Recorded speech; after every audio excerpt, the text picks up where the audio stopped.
Hey everyone, you're listening to Party Time, My Golf Story with Kevin Walsh and whatever special guest he has today. You can check me out on episode 9 of the podcast. Today I'm wearing Grayson clothes while I'm out practicing because I believe in look good, play good. And follow me on Instagram, Sophia Warren Golf, and hope you enjoy the rest of the show.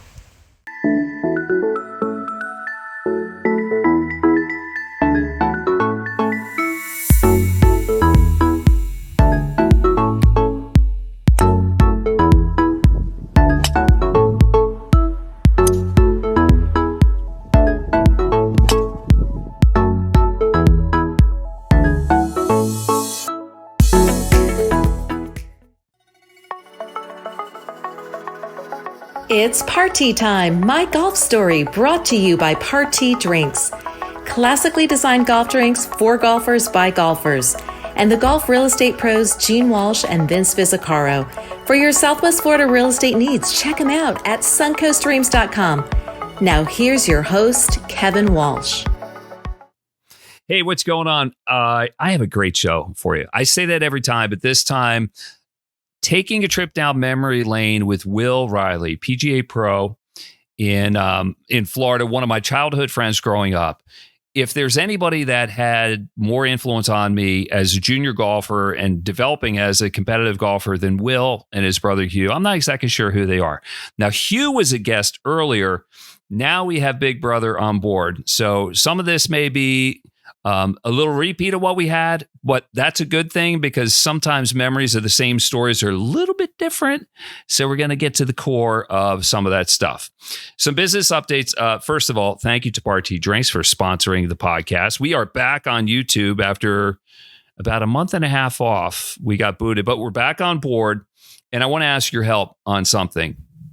Whereas we had more than 3,000 subscribers before and 130,000 plus views, when you get kicked off and then you get put back on, it's like you're starting all over again. So would you do me a favor?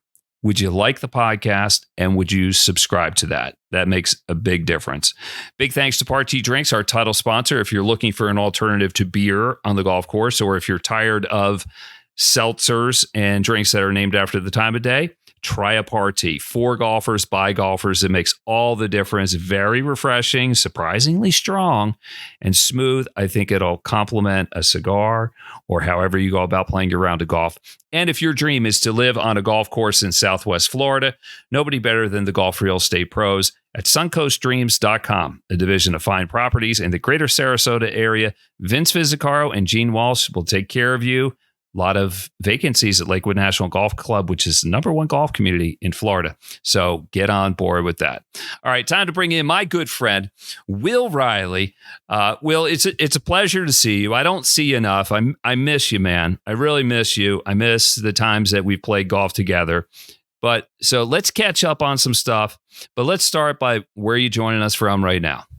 I am in sunny Loxahatchee, Florida, in West Palm Beach. Pretty close to the airport, but I work up in Stewart at Sailfish Chance Golf Course, about an hour away. And I know we talk about, you and I are huge fans of Florida, but it's something you definitely had to get used to. It's not for everyone. I'll say that, Kevin. Especially the summers. We knew they would be hot, but until you're here on the front lines, it's just unbelievable how hot it is. It's painful, but it's devastating. Yeah. If you can get the golf in the morning, it's fine. From what are the hours where it starts cooking? Would you say after 11 o'clock? I mean, you've been here longer than me. Well, our golf course is pretty close to, it's on the St. Lucie River, and it is hot from 9 o'clock to about 10:30 if we don't get a breeze. But then after 4:30, about 5 o'clock, it is just beautiful because you get the breeze from the ocean. And it cools down a little bit. So just the heat of the day, we don't have much play, but everybody comes out around 4:30, 5 o'clock. Will Reilly, one of my childhood friends from the greater Philadelphia area, is our guest on Party Time, My Golf Story. So before you got to Florida, well, let's go back to the beginning. Then we'll talk about what brought you down to Florida and what you were doing and how you ended up at Sailfish Sands. Take me back to the very beginning. Where did you grow up? Tell me about the street you lived on and what was life like back then. Well, I lived in Huntington Valley, Pennsylvania, on Boyd Road. And we had a very unique house. We had 7 kids. We played all sports. And my dad was a golf professional. And not many people know this. We had a putting green in our backyard. And we would go to other people's backyards and play to our putting green. And we broke a couple windows. And my dad, he was never too mad at us because we were playing golf. But he was like, that was a really bad shot. You pulled that about 20 yards to hit that window.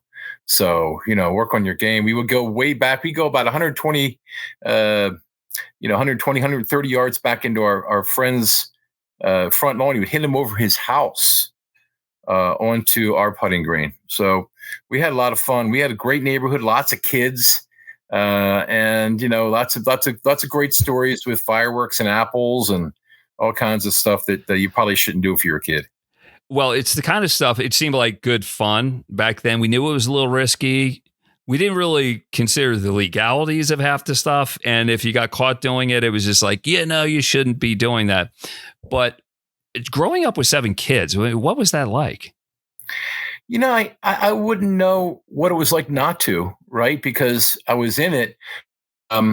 We only had one shower upstairs, so that was kind of a pain, but it was great. Now, I'm so close to all my siblings, my brothers and my sisters. And as you get older and you have those things that happen to you in life, there's always people there for you, and a lot of times they've gone through the same thing. And it was really great. It was such a blessing. And I don't know how my mom did it.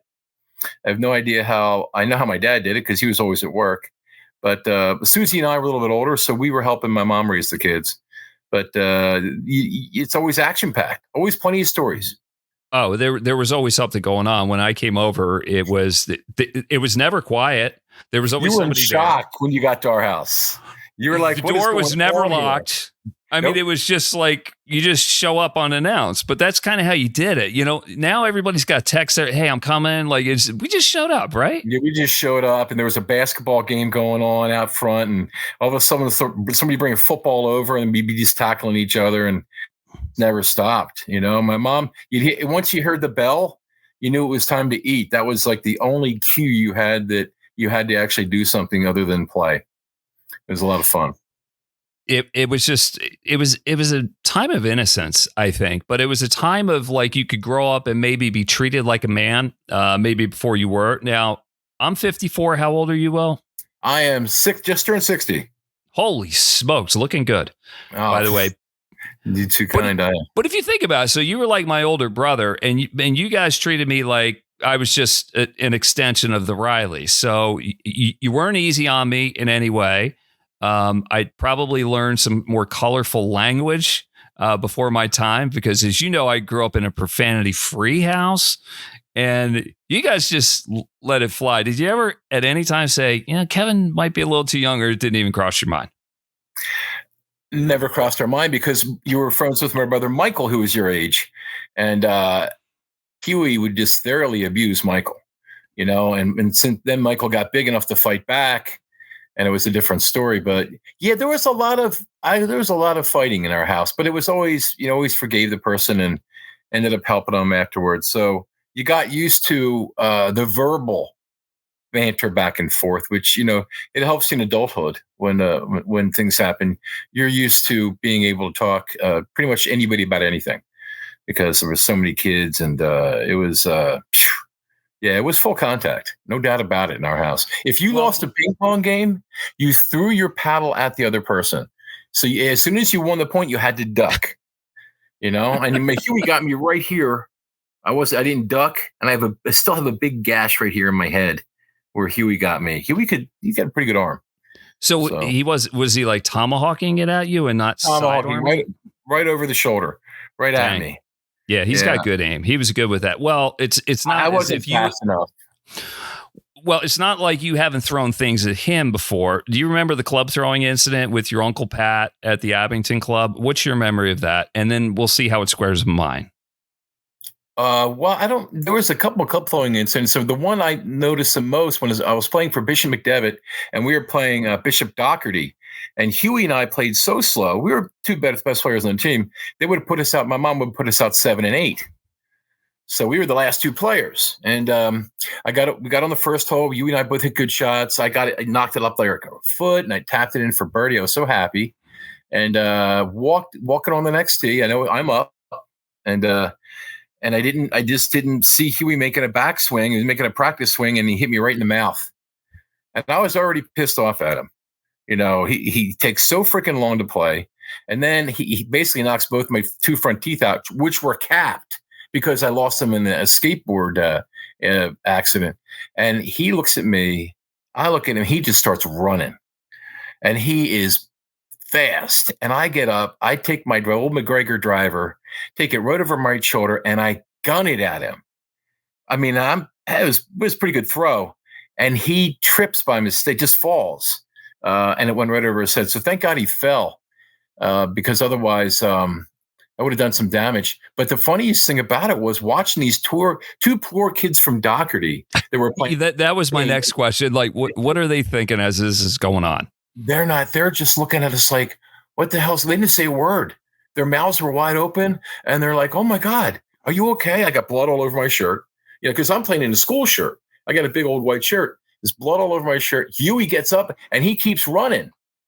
Right? Well, a certain amount of time goes by. Like, Huey, we got to hit off this tee to play this hole. So you're going to kill me. You're going to kill me. You're going to kill me. I'm saying, I'm not going to kill you. Just hit off the tee, come back. We'll figure it out when we get in. Pain in my ass. But we did a lot of that. You never knew when something was going to happen. And unfortunately, I think you had to witness a lot of that too, because you were there. For me, it was wildly entertaining because, I mean, I fought with my brothers, but you guys seem to take it to another level. But I will say this, there was no doubt that you loved each other. And it was a heated moment, and it had to play out how it did. The other story that I was talking about, the club throwing incident, we were playing with your Uncle Pat at the Abington Club, and we were playing like a 2-man scramble, and it was me and you against Pat and Hugh. And we had like a 3-foot uphill putt for eagle, and I missed it. I don't know how I missed it. It was like the easiest putt. And I'm like, there's no way you're going to miss it. Well, you missed it low. And Huey started laughing, and you just turned, and you looked possessed, like you wanted to kill him. And Huey just started running. And then you took off after him, and you threw like a one-handed tomahawk throw, and it just missed his head. And as that's unfolding, you guys are chasing each other down by the brook. Your Uncle Pat says to me, he's like, you got brothers, Kevin? I'm like, yeah. He's like, you fight with your brothers? I'm like, all the time. And he's like that? I'm like, not quite like that. I'm like, well, what about you? You got brothers? He's like, nah, me and my brothers get along great. So does that sound about right? It is. And the reason I was so upset is because during that match, I think it was a pretty close match. We might have been up on it. And Huey just loves when people get upset. That's his thing. If he can get you upset, he wins. And that was before there was a lot of shit talking on the golf course. Huey invented shit talking. And he would get, you and I were playing Huntington Valley once on the 8th hole. And I'm batted by 2. And he says to me, hey, Will, do you inhale or exhale at the top of your swing? Right. And I was just so used to being pissed off at him. I lost it, because, golf is the kind of sport you want to see everybody play well, and you never root against anybody unless you're Huey. Huey's rooting against you. He wants to win, and you got to respect that. That's what made him such a great match play player. He did so well in Philadelphia Amateur because, he loved confrontation, and I didn't like confrontation. Yeah, I know. So that was like the oil and water with you guys. Is it didn't always mix, but in the end, you were in it together. And I spent a lot of time in the car with you guys. The legendary '68 Camaro, the red Camaro with Pink Floyd blaring. And we'd pull up to golf tournaments, and like balls and golf tees would fall out, and then we'd like fall out of the car, and people would look at us. But in the end, we kicked their asses. So we were laughing last. I always came in second. You won more tournaments than Camaro. I mean, thinking about the North Carolina events, the Maryland events, I have so many second place trophies, except for the Keystone. Emily and Aubrey had to leave, so I had him by 2, so I got lucky. So you won that. You won that by default. Hey, I won that. I could never win that one. That is the one that escaped me. It haunts me. Yeah, we had a powerful crew. We really did. We would. We could play those tight courses too because we grew up on Abington. So we got it in like the Flying Hills. We could just destroy that because we could hit 3 woods and irons off those tees, and we were pretty good putters. But yeah, it was funny. You always think back on those times. And you look at the courses we played in and the journeys that we took. And man, we met so many nice people, and like people to this day that I'm friends with, playing junior golf, and playing college golf. It's amazing. Well, think about how it all unfolded. And our parents basically gave us money, and we loaded into a family car that was not always in the best of shape before we took a long journey. We can get into that. And we would drive 12 hours away. You and Huey were in your late teens, and I was like 13 or 14. Can you imagine parents? Like, I mean, is that even possible in junior golf today, where like 18 and 19-year-olds are driving a 13, 14, and you're staying in a hotel with no parental supervision? I mean, that's how we rolled, right? Well, that just showed us a lot about how much your parents and my parents trusted us, and they trusted each other. They liked my parents. My parents loved your parents. So we knew you weren't a problem, but the problem might have been us as we affected you, and we couldn't help it. We were teenagers, and we might have had. I think that one time you might have missed this one. You got down to you bought $500 worth of fireworks, and we were going about 87 miles an hour in that red Camaro, and we got stopped by Officer Briggs, and he said, "Let me see your trunk." He took all the fireworks. We had all these orders from people up north because they didn't sell fireworks in Pennsylvania then, and we were going to get back there and we were going to make some money, and we got cleaned out. Yeah, we were. It wasn't bad then. It was like you said. It wasn't like we were doing anything wrong. Everybody did it, and it was. We were. I think we were innocent. By innocent by standards. That's what they call it, right? I don't know, or guilty by association. We were guilty by association. We were pushing the envelope, and we loved doing it. And then when we got caught, I think we kind of owned it. And we're like, yeah, I did it. and I think people respected us for doing that. I think so too. Yeah, there was the unbelievable stories. Some you can't tell. You can, and they're hysterical, and that was really what made our childhood. And we were really, you're right. We were like free birds. We would do whatever we wanted to, and 99% of the time, we did the right thing. And then if we did, we didn't get caught, which I tell my kids all the time. That's right. And as long as you're playing golf, you're around good people, you're in a good culture. Yeah. It takes such an effort and a discipline just to be on time and to play good golf. So we pushed it as much as we could, but I don't think we were overly reckless with it. Greatest time of my life. Will Reilly, lifetime member of the PGA of America, one of my childhood friends, is our guest today on Party Time, My Golf Story. Big thanks to the real estate pros, Gene Walsh and Vince Visicaro from suncoastdreams.com, a division of fine properties in the greater Sarasota area. If your dream is to live on a golf course or in a golf course community, great opportunities at Lakewood National Golf Club, the #1 golf community in Florida. Give Gene or Vince a call. Their numbers are scrolling across the bottom of this. And a big thanks to Party Drinks, the title sponsor of this. If you're looking for a drink alternative on the golf course and you're tired of beer and you're tired of things named after crustaceans and time of the day, then try a Party. I think you'll be really, really pleased. Will, the Florida experience, how long have you been in Florida and what brought you down?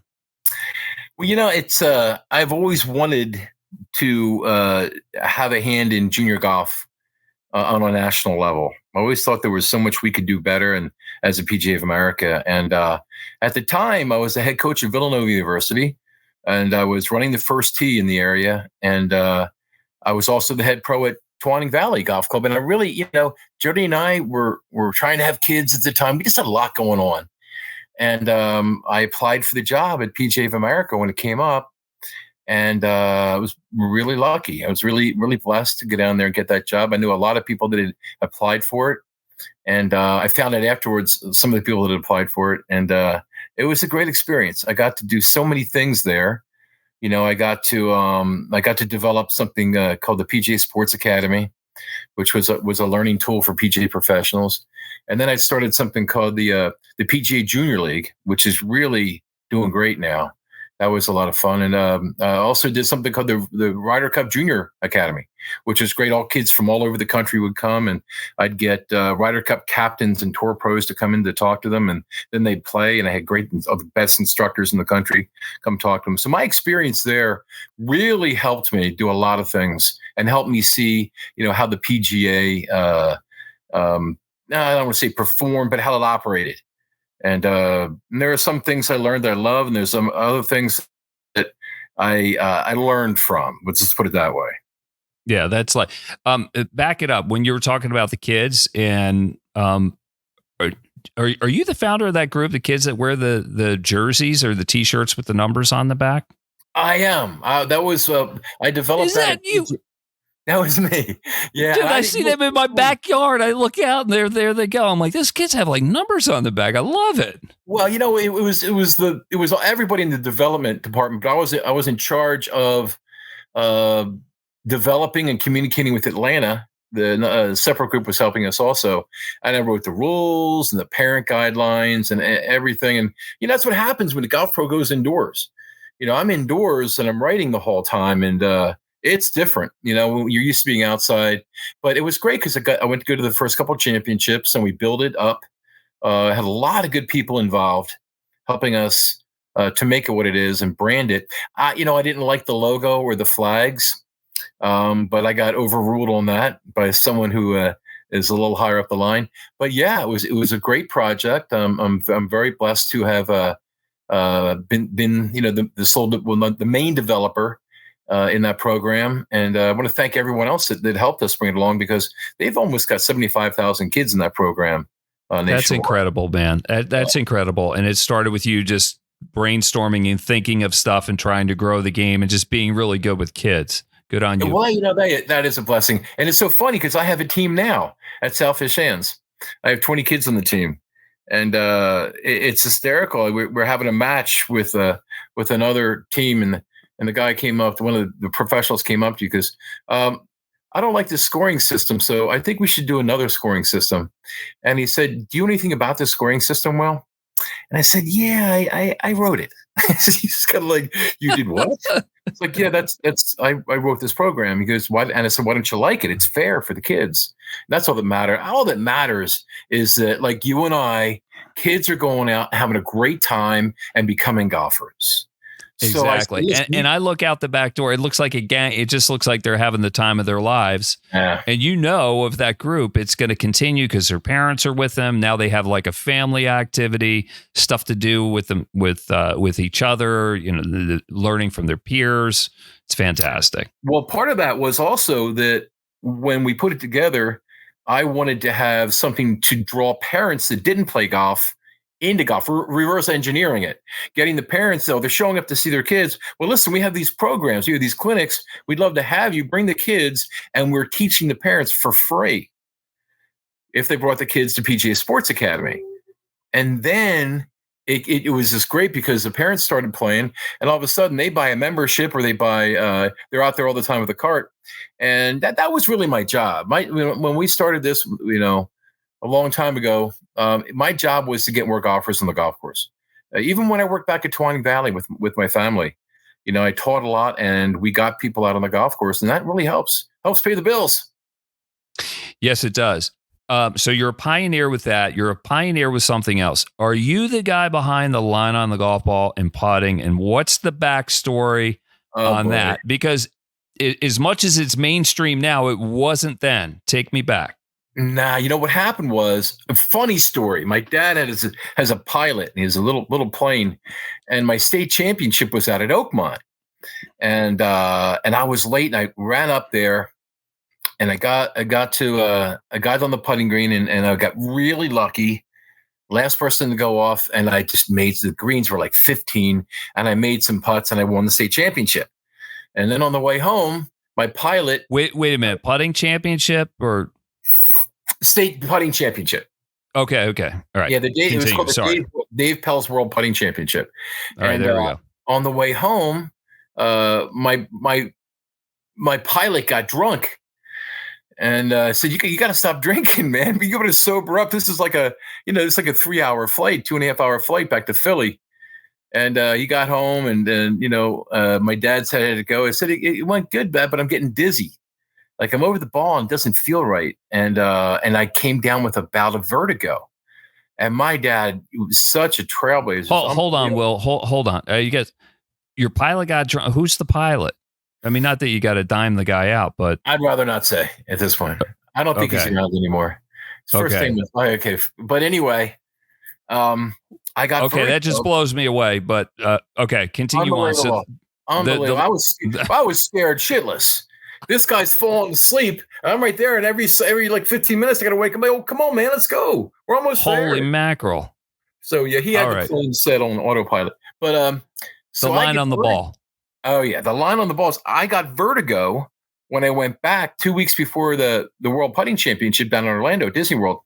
And my dad said to me, he said, "Why don't you put a line on the golf ball? Because you use lines when you set up."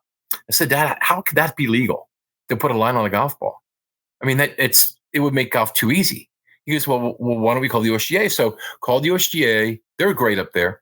I asked them, can I put a line on my golf ball? And they had to go to the decisions book and look it up. And they called me back and actually sent me a letter. It is legal to put a line on your golf ball. It's just, we don't know that it's ever been done. But yes, it's legal. So I put a line on my golf ball and set it up from behind the hole, got the line right where I wanted to, depending on the break. And then when I got over it, it did not look right. It looked horrible. It looked really bad. And I had to bring a caddy with me. One of my assistants, John Shapcott, who's a good putter. Every time I would set it up, I would turn to him and he'd say, "Will, that's perfect." And so we got down to the World Putting Championship and I played with Christy Kerr. And funny, big glasses. She was 16 at the time and she could really roll it. And I was using a line on my ball. And she goes, "You have a line on your golf ball." I'm like, "I know, it's legal." She goes, "I never heard of that before." Yeah, she was a bit of a brat.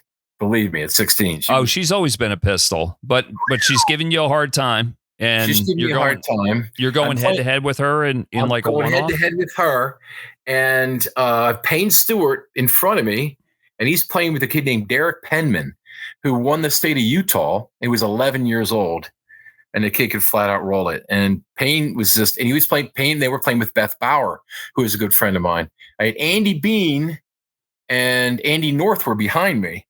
So it was on ESPN. It was like the biggest moment of my life, right? So people are watching me using this line. The commentators are talking about it, and everybody, they're going up to Dave Pelz at the end of the event, and they're saying, "Hey, this isn't right. This guy's got a line on his golf ball," and Dave's got the letter from the USGA. He's like, "Yeah, it's right. It's totally legal. You can do it." So how many people you think had lines on the golf ball the next day?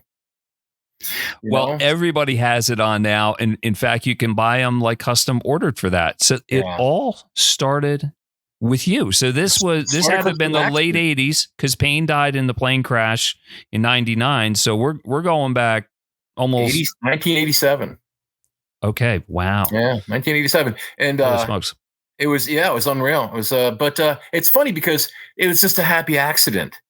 I wasn't trying to be a trendsetter or anything. I was just, I couldn't see. I was really dizzy. And if I stayed over the ball too long, I would lose my balance. So, it was just, someone said, my dad said, put a line on the golf ball. I tried it and it worked. And I kind of felt like I was cheating out there for a while. And so after the first day was over, Christy Kerr, Chip Beck, and myself were tied for first place. So it was kind of funny because I'm this dumpy club pro from Philly. And I'm there, and I'm winning the World Putting Championship after the first day. So yeah, I got some ribbing for that. I'm wearing sneakers and shorts and stuff, and it's pretty casual. But I was comfortable. So, take me back to the beginning. Who put a golf club in your hand for the first time? Where does your journey start, and like how quickly did you fall in love with golf? My brother Huey has a film of my sister, he, and myself hitting shots back at Treaty Road in Delaware County. And we were tiny, and we were swinging my dad's golf clubs. And it was great. I mean, but it really started at Meadowbrook in Huntington Valley, which was a really nice little par 3 18-hole golf course in the Corman Suites area. And my dad was a head pro there. And I had my Patty Bergs, and Huey had his clubs, and we go out and play. And that's where we started. I think it was like we were like 7 or 8 years old, maybe 9 years old. And we weren't any good. We were baseball players, but we had a good time playing and finding golf balls. Finding golf balls was a big thing back then because you didn't want to pay for them, and people were losing balls like you couldn't believe, and we knew all the spots. So yeah, we had to play pretty fast because we would hit a ball and then we go in the woods and then we come out of the woods where our ball was with 3 or 4 more balls. So yeah, that was a big deal. Finding golf balls and playing golf, that was the biggest attraction. I still love finding golf balls. I probably have 2,000 golf balls in my garage right now. I have a 5-gallon bucket of Pro V1s, Pro V1Xs ready to play in smaller buckets, and I give them to my neighbors and they give me beer. I mean that's fair, right? Lose. What kind of beer do they give you? It's good stuff. Usually Guinness. Yeah. Fred Remington. He's one of my neighbors. He used to own all the Irish bars in Honolulu when I lived in Hawaii. He's my neighbor. I used to go to his bars and we didn't even know each other. But isn't that crazy how golf, you end up living in the same golf community? It is amazing, isn't it? Yeah, it's a small world. Golf, especially in the golf world, it's a small world. It really is. That's funny. When did you know you were pretty good at golf? Coming from baseball, it was tough because I would play with guys like Chip Brewer and, Mike Greger and all the guys at Huntington Valley. Chip's doing great at Callaway now, and I came right from baseball. So I was hitting high cuts the whole time, and these guys are hitting low draws 30 yards past me. And I'm a big kid and, I could chip and putt a little bit, but I was getting my ass kicked when I was 14, 15 years old. And then I quit baseball and started playing every day and working at the driving range. And I became a much more solid ball striker. And I was a real good iron player. Couldn't hit a driver. You had my big Hogan 3-wood I would hit everywhere. And that was when I started breaking 75 and shooting some good numbers and feeling like, I think I can do this. Whereas before, coming from baseball, it was an anxiety attack. My dad's a golf professional and I can't break 80. So it was like there's a little pressure. You put it on yourself. My dad never put any pressure on us at all to play. Mm-hmm. And Huey wasn't playing, but Huey was much better than I was. He was younger than me. And I think I caught up to him when we stopped playing other sports. We played, basketball, ping pong, and golf. Now we played football and other sports too. But for the most part, we were playing a lot of golf. When I started playing a lot of golf and shooting good numbers, I started to say, hold on for a second. I'm not that bad at this. So a lot of that anxiety went away. Was it tough having your younger brother better than you? Was that like a fire under your ass to kind of get moving? Yeah, it really was. When Huey was beating me, it was fantastic. It was so good for me because it gave me so much motivation to stay out there and putt and practice longer. And I would even ask Huey all the time for help because he's a phenomenal bunker player, as you remember. And I would say, how do you do this? And he would use his wrist. I'm like, I can't do that.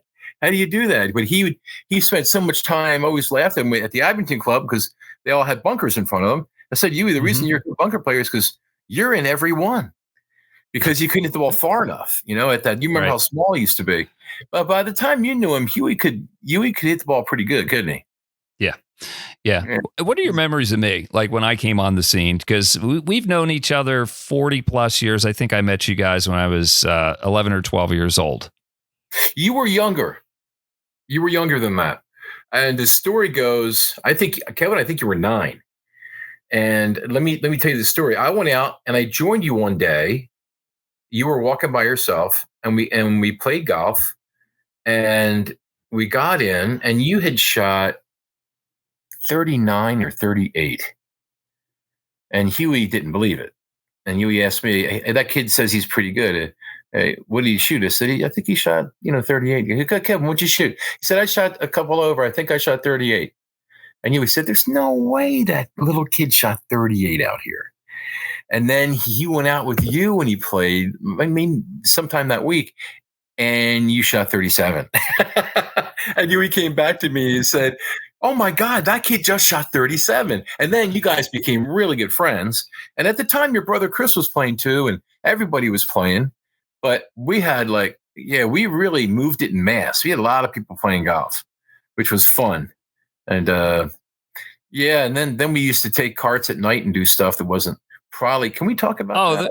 Oh, yeah. Those were our cars because we would drive them across the parking lot. We would go to the mini mart and get candy. And it was probably illegal, but your family owned the carts because they owned the it probably didn't look right. Yeah, teenagers riding around in golf carts across department store parking lots after dark. What can we possibly be doing? You have great well, you're a great talent. How many holes in one do you have? I have 15 to date. I haven't had one in a while though. So, well, how long has it been? It's been about 5 or 6 years, I think. Oh yeah, you're due. Like, is there a secret to it? I mean, aside from being good, I mean, that's a phenomenal run and a phenomenal number. I don't know if there's a secret to it, but there's a philosophy behind it. And when we started playing golf, when we grew up, we were really scorers. We wanted to score. So everyone would tell us, hey, just make sure you hit for the middle of the green. And I would always say, why? Oh, it's a safer play. You can make par from there. Well, I want a hole in one. So I started, I guess I was 14 or 15 when I had my first hole in one at Sandy Run Golf Course in front of my baseball coach, Mr. Leahy. I was playing with Tom, and we had come off the front nine, and I had the best round of my life. I shot even par on the front nine. I'd never done that on a golf course like that. And Mr. Leahy said, well, just shoot. I said, I shot even par, and he just laughed. He said, sure you did. Well, you shot even par. I believe you. I said, no, really, I didn't. Tommy shot 2 over, and Tommy never played that well either. So then I put my ball, put my tee in the ground, hit a shot on 10th hole's a par 3. It bounces up on top of the bunker, rolls down into the hole. I said, did I say I was even? No, I'm 2 under. Because I was pissed he didn't believe me, right? But you can't, he's an adult. You can't be disrespectful, right? But I was like, I guess I'm 2 under now. I'm running up to the green. This is my first hole in one. I'm like, I take the ball out of the cup. I'm like going like this. All the guys are coming out of the bar, and like, I can't buy drinks. I'm 15 years old.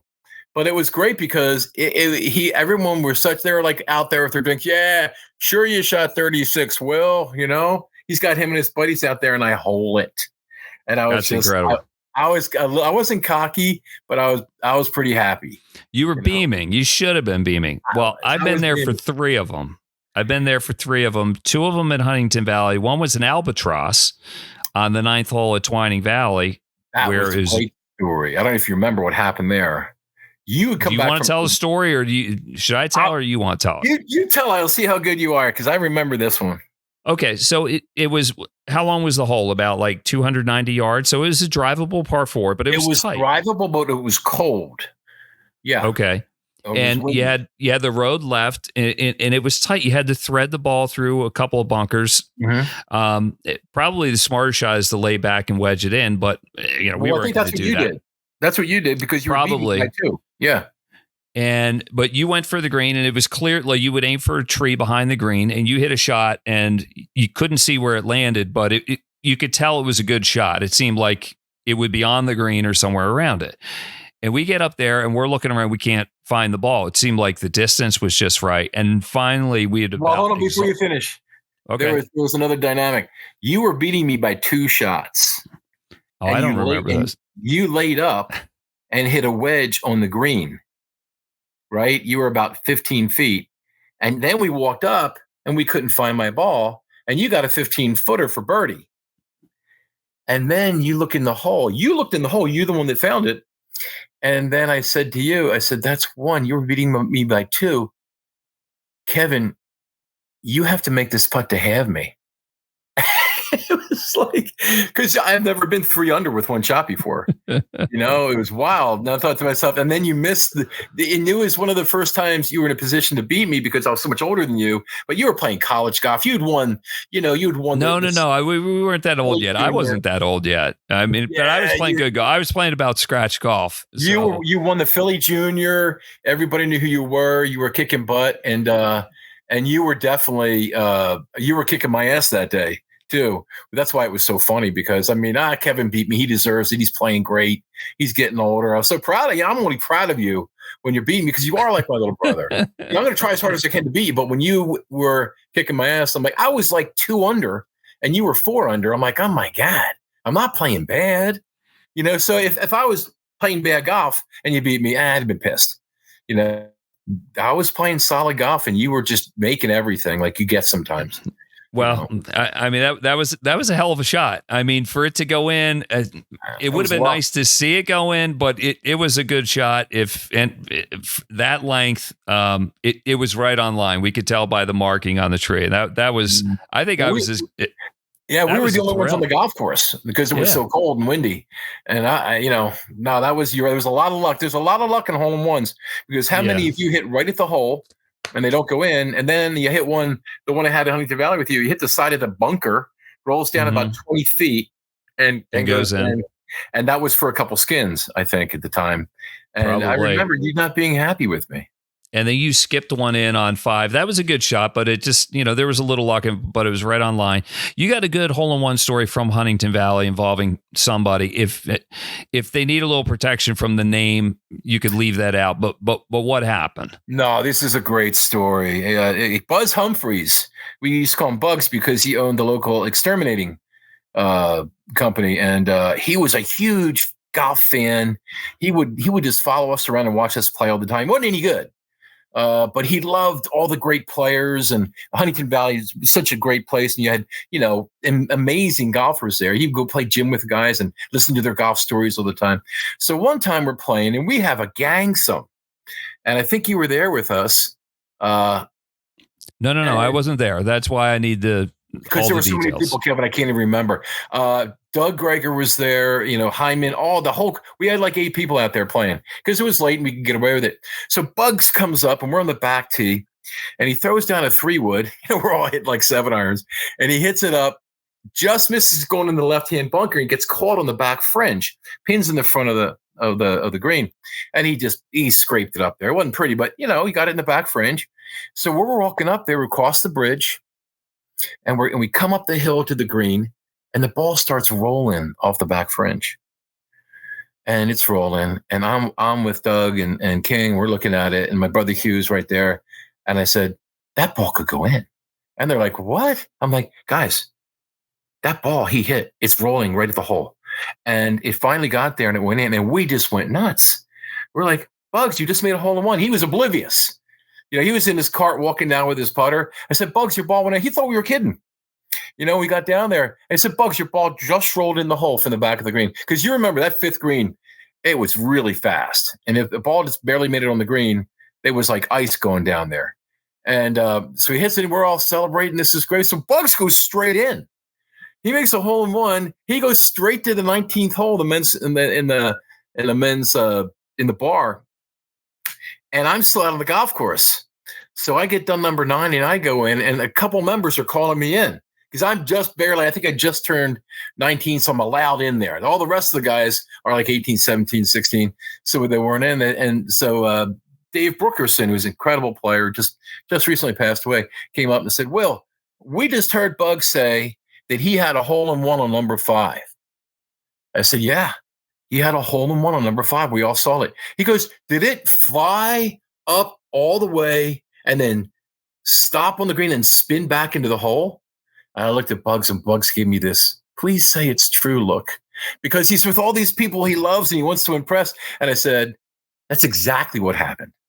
And they were like, oh, my God, Bugs, that's incredible. You're the best. They took him inside. He probably had the best night of his life, But, yeah, he deserves it. He was such a great guy, and he loved golf so much. And that was probably the highlight of his golf career. I can't think of anything. Probably.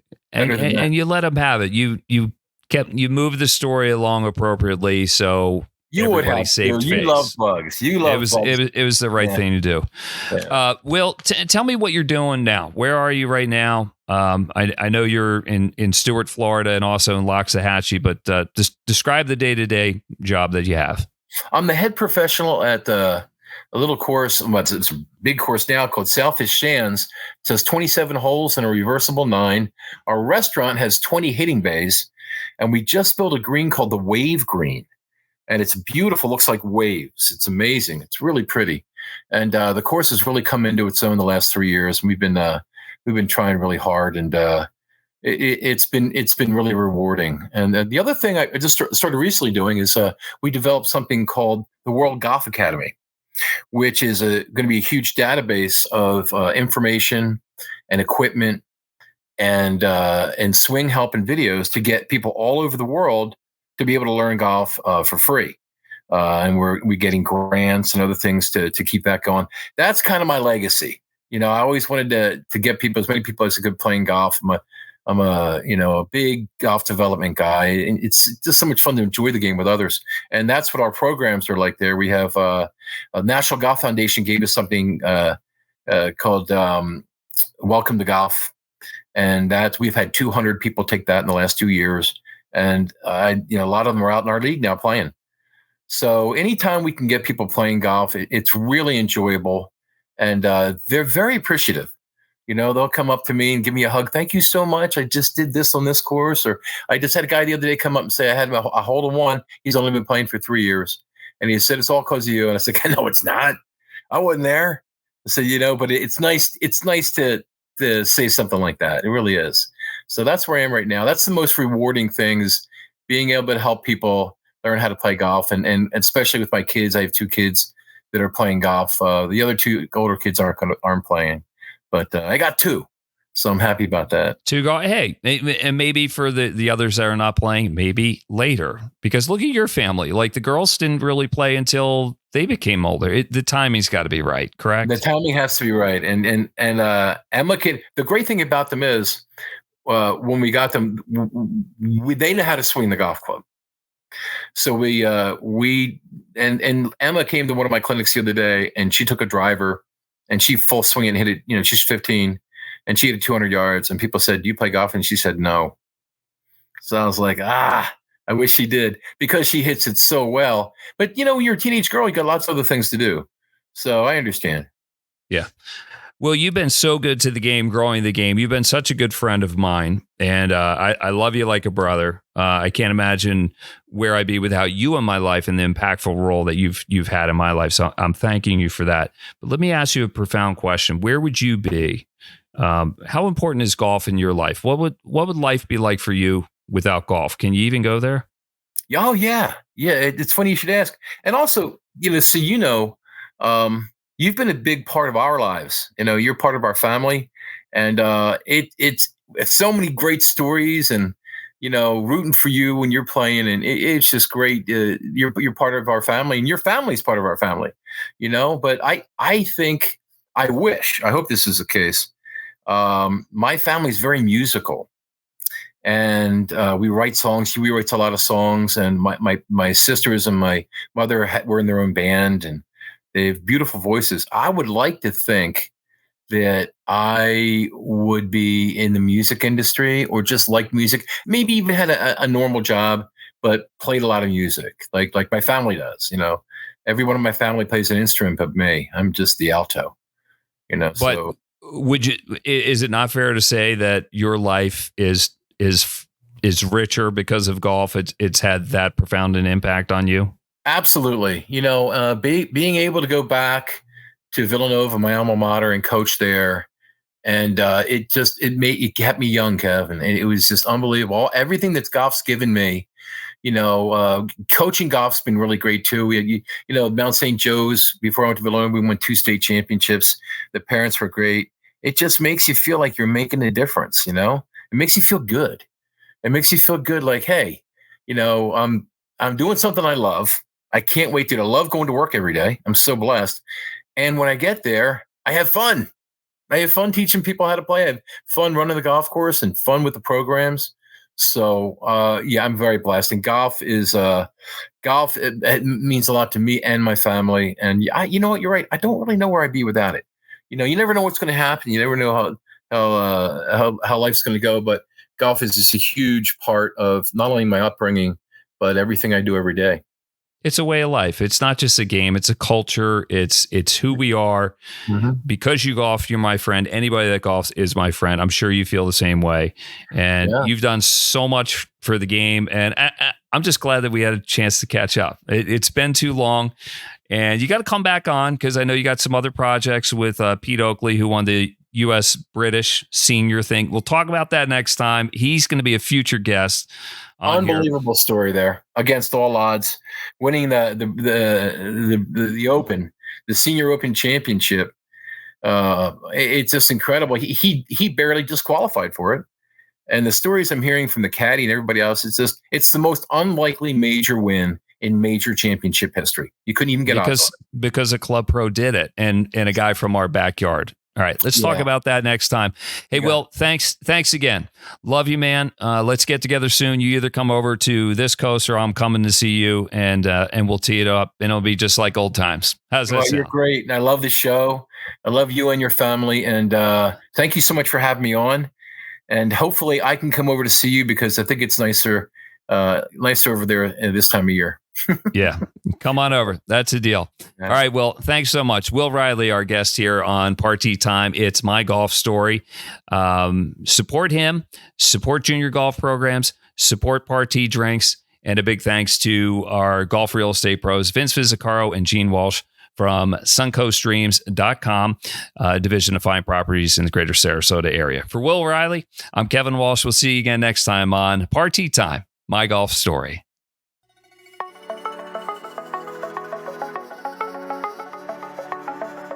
You've been listening to It's Party Time, My Golf Story, brought to you by Party Drinks. Classically designed golf drinks for golfers by golfers, and the golf real estate pros Gene Walsh and Vince Vizzacaro. For your Southwest Florida real estate needs, check them out at suncoastdreams.com or call 941-220-4000.